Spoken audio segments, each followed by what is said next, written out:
Welcome, everybody. I'm Kansas Reflector opinion editor Clay Wirestone, and this is Kansas Reflector editor-in-chief Sherman Smith. I am capable of introducing myself, Clay, but thank you. We are here to talk about the week that was and the week that will be. Welcome to February. I couldn't wait for February to get here. And now it is here in all of its glory. So let's take a look back at the past week in the Kansas Legislature, including kind of the epic confrontation between a couple of very ideologically opposed groups on Tuesday, I believe it was. Yeah, before we get into the important stuff that happened, we had the Satanic Grotto show up. This is kind of like a group of antagonists who want to really speak out against organized religion. They're basically atheists, but they use the satanic messaging and branding, I think, just to get under people's skin. Legislators especially don't like this. They showed up this week to protest a rally by a group called Abortion is Murder. They think of themselves as abortion abolitionists, but they're just strongly opposed to abortion. They carry these very large graphic signs of, mutilated fetuses into the State House. The issue is that the state has taken a hard stance against the Satanic Grotto and saying, we're not going to let you in here because you have, messaging and signs that we find distasteful, and there's a history of violence. A year ago when the Satanic Grotto showed up, they ended up coming to blows with some counter-protesters who opposed what they were trying to do. He wanted to stomp on a communion cracker and tear up a Bible. Things got out of hand. But the Satanic Grotto says the problem with this is, with applying these laws, these rules unevenly, is that the anti-abortion movement, aside from also having these graphic images, has a long history of violence in the state. And so they wanted to protest these rules. They're laying the groundwork, they said, for a lawsuit over this. The leader of the group stayed outside. Unfortunately, they did not bring, as planned, their 9-foot zombie Jesus because it was way too cold earlier this week. But they also had a small group inside with some inflammatory signs that said things that we cannot repeat on polite podcasts like this. But they shouted obscenities. They were antagonistic. The Abortion is Murder people did not take the bait. Also, there were just like a handful of people with the Satanic Grotto. There were hundreds of people there for the Abortion is Murder, I think, rally. I mean, I would say several dozen. I was there, but they... Oh no, they filled all around the rotunda on 3 levels at one point to chant and sing in unison. There were quite a few people there. But it happened. There were a lot of police down around the Grotto protesters, but everything was ultimately peaceful and business continued. Yeah, I think maybe legislators learned their lesson from last year. If you don't pay much attention to these folks, they just kind of go away. And then just 2 days later, on Thursday, we ended up having probably the most substantial floor action thus far of the session. This would be in its third week.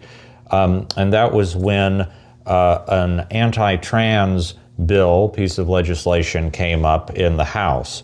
Now, just to give a little bit of background here, this was originally a bill that was dealing with gender markers on driver's licenses. In committee, a provision was added that would restrict access to bathrooms to people only to people whose biological sex at birth matches with whatever the restroom is. So if someone's a trans man, they still have to go to the women's restroom. If someone's a trans woman, they still have to go to the men's restroom. None of this was debated particularly in committee. There was no hearing. And then it all went to the House floor on Thursday. So tell us what happened then. It was actually Wednesday. Oh, sorry, Wednesday. The whole process was very unusual. They announced the initial hearing on this bill with less than 24-hour notice.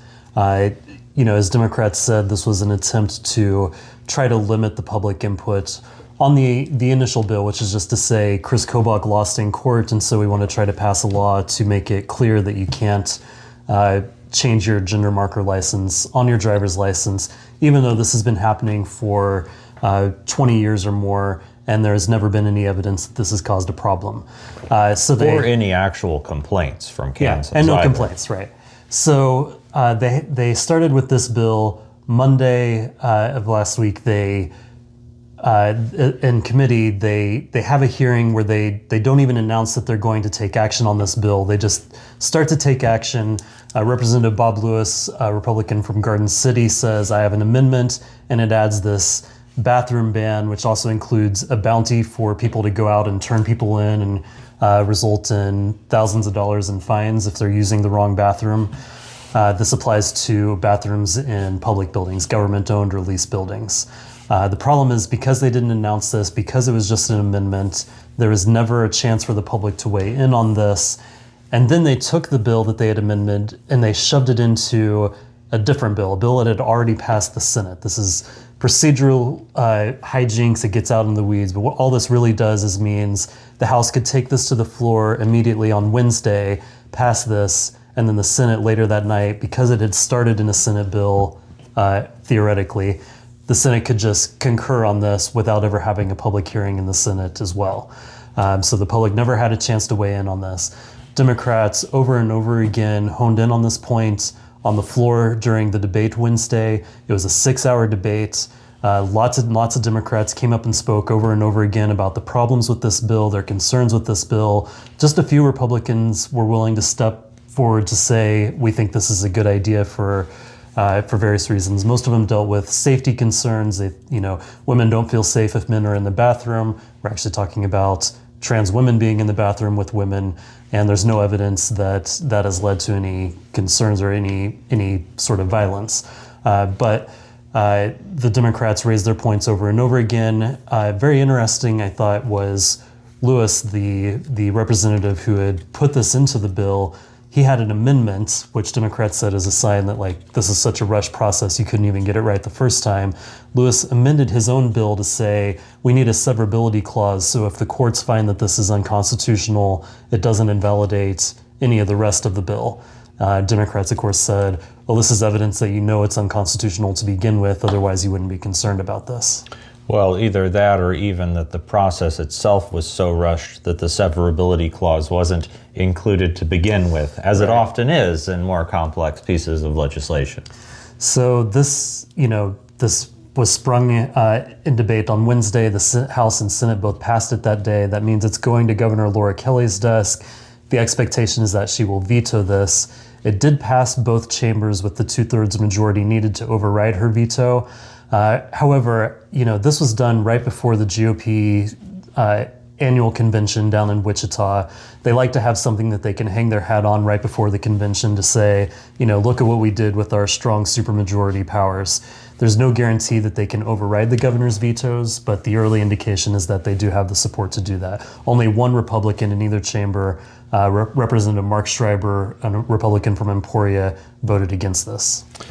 Moving on, you covered, continuing to cover, what's going on in the House Elections Committee, which is being chaired by Representative Pat Proctor, who's also running for Kansas Secretary of State. What the bills he's introducing are quite high, would mean some big changes for Kansas and perhaps have some connection to him trying to increase his profile in advance of that race. Yeah, every Tuesday and Thursday in the House Elections Committee, Representative Pat Proctor floats, a new bill or two that would, in effect, tilt the scale in favor of Republicans. We've reported on some of these in the past, like moving all the local elections to even-numbered years. He's acknowledged now in his own campaign emails that this is because more Democrats turn out to vote in local elections in odd-numbered years.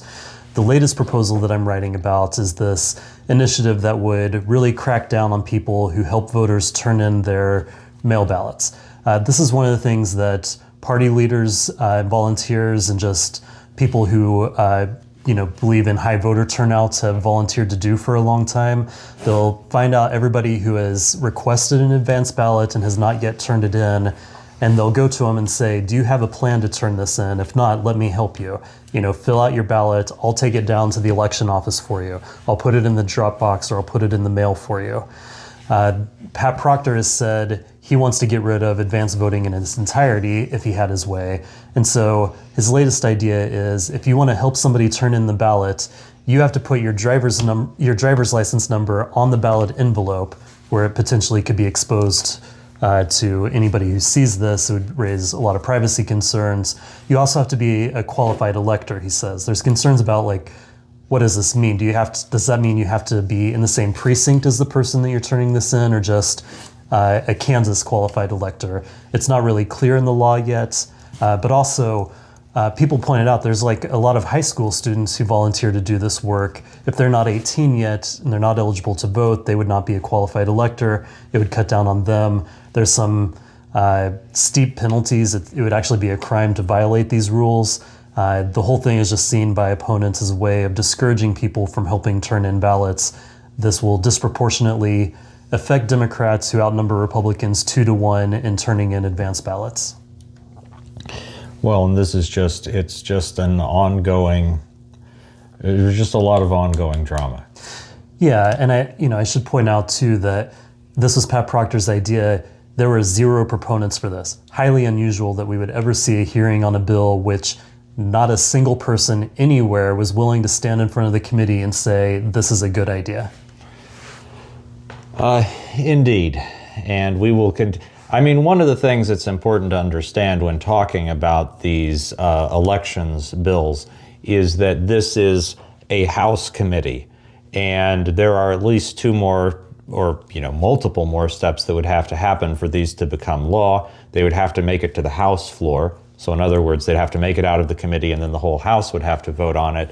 They then go over to the Senate, and the Senate would, theoretically have to hold its own hearings and then eventually hold its own vote. So there are a lot of potential stopping points for this legislation to move. And I went to the press conference with Democratic leaders, Brandon Woodard for the House and Dinah Sykes for the Senate, and Brandon Woodard said, almost none of this is probably going to make it to the floor. A great many of these bills are not going anywhere. Even if it did go through all of this, the governor would likely veto some of these things, and they would have to have 2/3 majority to override that veto. But even Pat Proctor and the videos that he has posted to his own social media, where he's speaking at campaign events, where he's talking to these crowds that swell with attendance to 7 or 8 people, he says it's likely that these are not going to pass this year. He says it's because people don't like to vote on election bills during an election year. It's also likely that people don't like to vote on bad ideas. So looking at this week now, we're finally in week 4 of the can you imagine? Can you just imagine that it's going by so fast? Now we're in week 4. Work continues on the state budget, arguably the biggest thing that legislators have to do. But frankly, there was a budget hearing last week. Not a huge amount happened. There's nothing really happening publicly for that this week. I'm sure there's a lot of conversations and horse trading going on behind the scenes. But the House Higher Education Committee is going to be hearing something. Tell us about that. Yeah, House Education is looking at a bill that more or less would really crack down on what Republicans deem to be diversity, equity, and inclusion, or critical race theory related courses. They want to hammer the post-secondary institutions that offer classes that fall along these lines. This is model legislation from ALEC. A lot of people are upset about this, in part because there's no set definition of what qualifies as DEI or CRT. I'm not even sure that Christy Williams, the legislator a Republican from Augusta who's behind this, I'm not sure that she could adequately define these terms. It really just means anything that Republicans don't like in a political context. But that's the legislation that the committee is going to take up. And, as we've seen from some other states, including, I think, down in Texas, where they've already passed laws like this, when legislators start to fiddle around with what can and cannot be taught in colleges, it gets into some very strange situations. There's a university down in Texas where a professor was told that he couldn't teach Plato because some of Plato's writings have to do with like divided identity and different natures that someone might have, and it was decided that had too much to do with possibly transgender ideology and the like. It's almost like restricting free speech on the basis of content is a bad idea. And then we've also got a long running story having to do with our Kansas SNAP program and whether or not people, what people using SNAP can buy. Yeah, they're going to have a hearing to dive into this. They passed a law last year that said you can't use this food assistance money, this federal food assistance money that the state administers to purchase candy or soft drinks. Of course, the definitions for those are a little murky. It's not clear what does or doesn't apply to this ban. They required the state to basically petition the federal government to say, we want to create this exemption. Because it's a federal government program, the state has to get the federal government's permission to do this. And the state has basically been dragging its feet on actually getting that request. It's called a waiver, and submitting that waiver and getting it approved by the federal government. Republicans are getting agitated about this. What's taking you so long? Why can't we just go ahead and ban this stuff? Well, to keep up with those stories and everything else, we post many stories every day on Kansas Reflector, especially when we are in such a busy time as we are now.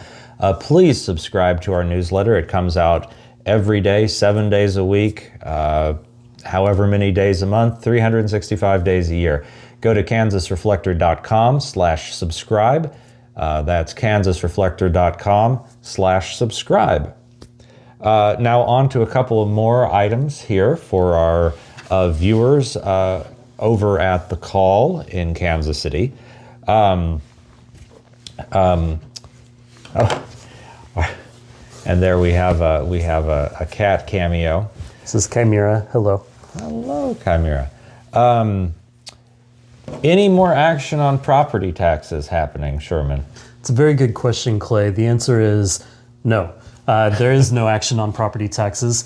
We're getting action on things like creating a day to honor Charlie Kirk under the pretense of free speech, but there's really no traction anywhere on anything that would provide actual property tax relief to everyday Kansans.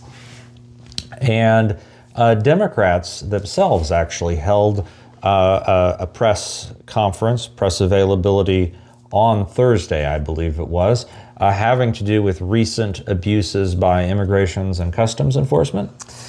Yeah, they have a lot of grievances with ICE. I should note that the Democrats in the State House have been wearing buttons that say ICE with a big red, circle and cross through it, no ICE.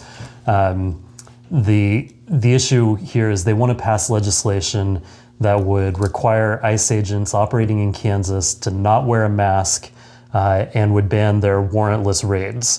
If you haven't paid attention, ICE agents under this administration have aggressively been carrying out, raids in homes and in workplaces without a warrant signed by a judge. Sometimes they have an administrative warrant that's not the same thing as a criminal search warrant that a judge would sign. That would actually give them legal authority to do this. Of course, the legal authority doesn't really matter to ICE these days, but this is what Democrats, are trying to force to happen in Kansas. Of course, these ideas that they have proposed in legislation are never going to get a hearing in a legislature controlled by Republicans. The point is just to make the point that this is a real issue that people care about, that should happen, that in their mind that they could consider if anybody cared.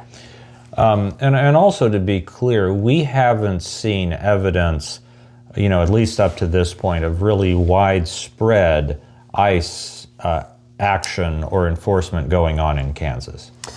I think the sources that I've talked to say sometimes it seems like there's more activity in Kansas City now than there were perhaps in past years. Isolated incidents in other communities around Kansas.